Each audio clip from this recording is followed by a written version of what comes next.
Ouverture ce jeudi à Cotonou du Salon international des mines, carrières du pétrole. C'est une rencontre entre acteurs du secteur minier et pétrolier, du public comme du privé, dans le but de promouvoir le secteur et mieux profiter de son rendement. Rebecca Kandiaoundé, Brice Tibozo. Une salle noire de monde. Des personnalités de haut rang venues de plusieurs pays de la sous-région. Une image qui dénote de l'importance de cette rencontre B2B. Le Salon international des mines, carrières et du pétrole Sémica prend ainsi son envol pour la toute première fois au Bénin.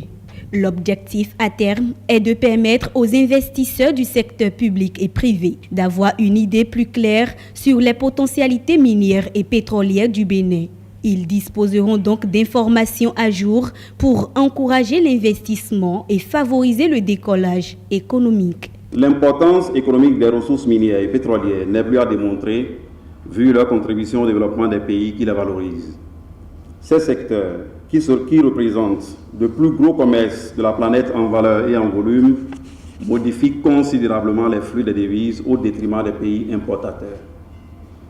Le golfe de Guinée, auquel appartient le Bénin, est devenu depuis les années 80 la zone de mise en œuvre d'impressionnants projets d'exploration et d'exploitation pétrolière marqués par une série de découvertes majeures au large de l'Angola, de la Guinée équatoriale, du Nigeria, du Ghana, de la Côte d'Ivoire, du Libéria et de la Sierra Leone, sans oublier le Sénégal bien sûr. Aussi, les découvertes en extrapolation à celles de l'Amérique latine en face du golfe de Guinée montre-t-elle que le Bénin se retrouve au cœur de la grande province pétrolière offshore. Selon le diagnostic établi par le ministère de l'Eau et des Mines, le secteur des mines contribue à moins de 1% du produit intérieur brut, PIB, comparé à d'autres pays de la sous-région qui disposent de moins de ressources minières, dont le Burkina Faso, qui contribue à plus de 8% du PIB. Le gouvernement du Bénin veut donc changer la donne et révéler davantage le potentiel minier du pays. Je reste persuadé et confiant que le Bénin pourra accéder à des ressources minières et pétrolières à travers une grande implication du secteur privé, car nul ignore que le financement nécessaire à la valorisation de ces ressources ne sont souvent pas disponibles dans les caisses de l'État. C'est pour cela que le gouvernement, à travers la mise en œuvre de son programme d'action, a assaini le cadre macroéconomique à travers la création d'un environnement propice aux affaires pour donner de nouvelles impulsions à l'économie sur la base du partenariat stratégique avec le secteur privé.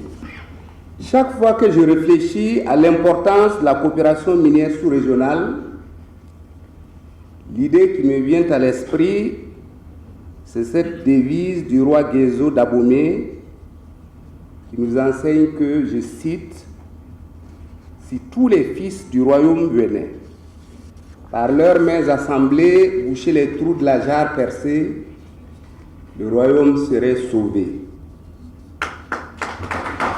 Ramené au développement du secteur minier sous-régional, il s'agit d'une vision à la fois d'humilité, de sincérité, de prise de conscience, d'engagement stratégique et de solidarité. Pour plus de visibilité sur les ressources minières et pétrolières dont dispose le Bénin, ces stands sont tenus. Un vivier de richesse qui permettra sans nul doute l'émergence de l'économie béninoise grâce à un investissement fruit d'un partenariat public-privé. Les performances du premier